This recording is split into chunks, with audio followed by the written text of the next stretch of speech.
বাংলাদেশের নিষিদ্ধ cough syrup পাচারের সময় বিএসএফ এর হাতে গ্রেপ্তার এক যুবক। ঘটনাটি দক্ষিণ দিনাজপুর জেলার গঙ্গারামপুরের 91 নম্বর ভাদ্রা বিএসএফ ক্যাম্প এলাকায়।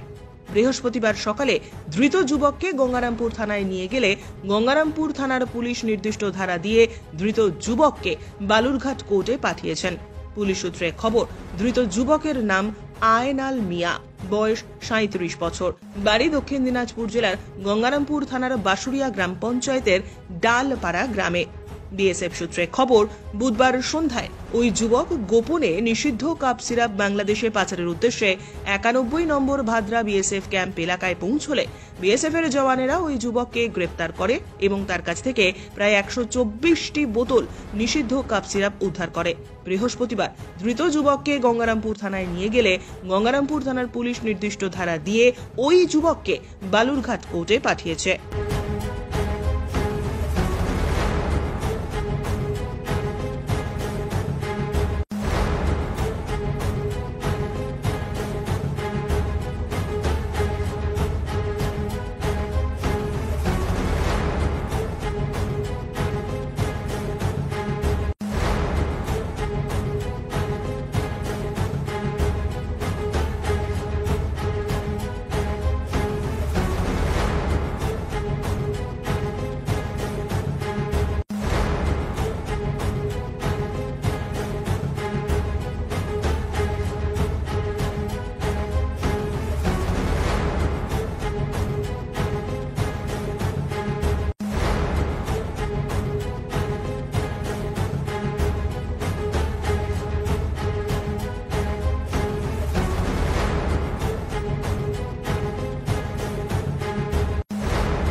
গঙ্গারামপুর থেকে অমিত মোহন্তের প্রতিবেদন, আপনার নিউজ।